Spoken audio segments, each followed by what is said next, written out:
Hey, what's going on, guys? It's Jake. It is day 4 of tour, so that means it is an off day. I decided to treat myself and get a nice little 2.5-star hotel room on the cheap, and get a shower, get everything charged up, and we're hitting the road back again tomorrow. But last night was a show at Nassau Coliseum, which I was super hyped about. I know a lot of other people were. Nassau is the second stop of tour, and it's the same thing that Phish did back when they did the original island tour. They went to Providence and then down to Nassau. So people are calling this the Island Tour 2 or Island Tour 2019 or whatever. So I think a lot of people had high expectations going into the show, and honestly, they delivered. So I'll start off with how my day went. So I woke up probably around, 1 or 2 p.m. because I'd gotten in at 6 or 7 in the morning the night before. Hopped in my car, went over to McDonald's, and I started editing the Providence Night 1 video that I should already be up by now. And then after that, went over to the Nassau parking lot. I sat in my car for a little bit because it was just downpouring rain, and it was cold and snowy, and it was just nasty. After a while, I headed to Lot. Got over there, I had met with someone that I had planned from Phish.net to do an interview, so that's how we started things off. Got a nice interview from him, and then kind of just walked around, braved the storm, and kind of see what I could get. There's honestly not a lot of people out on the lots because it was just nasty out. Like I've said before, it was raining, cold, all that nasty stuff that no one wants to be out in. So I saw a lot of people hanging out in their cars, kind of pre-gaming before the show or whatever. And there was a few people on Shakedown though, so I was able to get a few interviews, talked to a couple of the vendors, kind of got some shots of what it was like down there, and then some shots of the venue itself. So nothing too crazy at this show, unfortunately. There was not too much to cover because no one wanted to be out. But there was a little rage tent over on the side of the lot that there was a band in there playing, and there's people kind of partying. And I don't know too much about what it was. I just heard it was like a private thing, so I didn't want to, try to be like too intrusive or anything with that. So kind of just got a quick shot of it and then moved on from there. I got some shots of the venue. So I would have liked to get a few more interviews and some more B-roll shots, but maybe I just felt like I had less than I had because I got back and I had about 20 gigs of footage, which is just about what I had from Providence Night 1. So it's good that I still got a decent amount that I think I can work with and have it be featured in the documentary as a stop. So they opened the doors early for the arena. I was busy kind of going around trying to see what I could get, but I got in there, maybe 20 minutes before show start or so.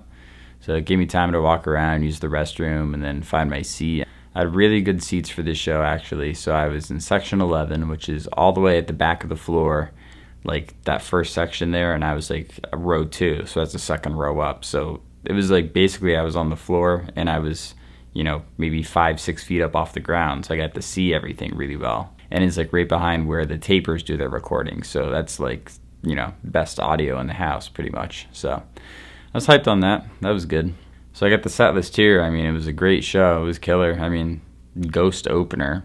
Like, they don't do that very often. So yesterday is my 65th show, and I finally got my Man Who Stepped In Yesterday, Avinu Makenu, back into Man Who Stepped In Yesterday.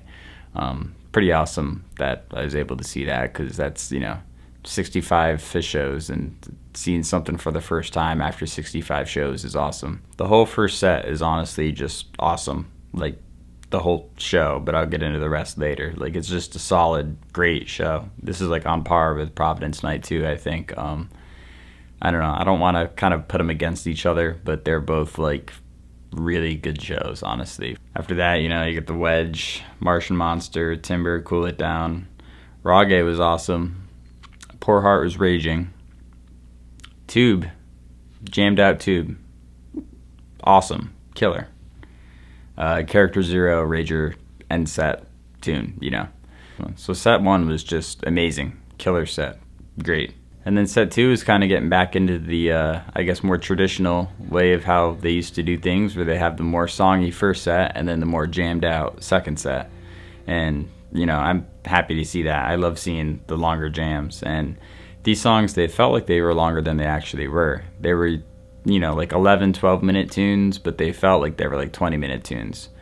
They're just super locked in, and they're like explorative and like trying new things, going different places. but it wasn't like they were trying to like push it into new boundaries to the point where it was like forced or anything like that. Because there's some like jams I've heard where they like keep trying to take it past the point and then it almost gets disjointed, which honestly I kind of love, to be honest with you. It's like pushing it beyond that border.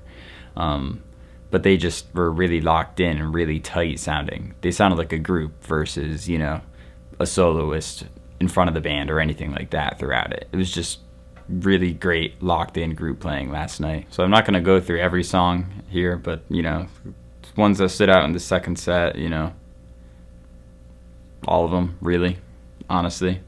Great, killer second set. It's like, I don't know. And then for the encore, you know, Little Roses Are Free, played that back in the original Island tour, and they, you know, that's the infamous jammed it out, like super, like iconic Phish cover tune right there, you know, because they make it completely their own, and it's like top tier improvisation. I mean, we didn't get the jam this time, but it's still like awesome to see it. It's kind of like a shout out to the original Island tour people that went to that tour. That's, I don't know, it's the way I saw it at least. And then they segged that into Slave to the Traffic Light, which was just an awesome seg, honestly. You know, going from The Roses Are Free into Traffic Light, like, I don't know, it just flowed very well. So honestly, just an amazing show. You know, this summer I did from Bangor all the way through Mohegan Sun. And, I mean, it was a good summer. Like, don't get me wrong, I love seeing Phish, but, like, these past two shows are, like, I don't know, they're very good. They're just a lot more cohesive as a group, I feel. They're really getting into the jams. More so like in the summer they'd kind of have, you know, the term micro jam was coined, and that's like these really short jams. And I mean, they were good, but they were short, you know what I mean? I don't know. I like to like get lost in a jam and then not have it end, if that makes sense. I don't know. And that's kind of like what they're doing now. Even if they're like, you know, 12-minute jams, they feel like they're like 20-minute jams because they're just so new and evolving, and you're getting just such new, fresh music coming out and constantly shifting. Like, I don't know. They're just playing very well together right now. That's all I know. So, yeah, I mean, killer show. Definitely recommend checking it out if you haven't heard it yet. So this is the day after Nassau that I'm recording this. I'll be uploading the Providence night one tomorrow, which, you know, I had it edited done earlier today, but my hotel has really crappy Wi-Fi. So I'm going to upload the Providence night one tomorrow. And it kind of works out because the way that the tour works, tomorrow's Tuesday. And if it starts on Tuesday, doing a show every day, I'll be able to do that until the end of the tour. So it'll be one consecutively. And I wish I could have gotten these uploaded earlier, but, you know, I didn't really realize how much time it takes to do all of the post-production until now that I'm doing it, you know.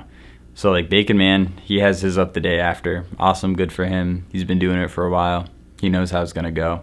This is kind of the first time me doing this for a tour. So anyway, I'll get him up there, and hope you guys are looking forward to him. Hope you're enjoying him.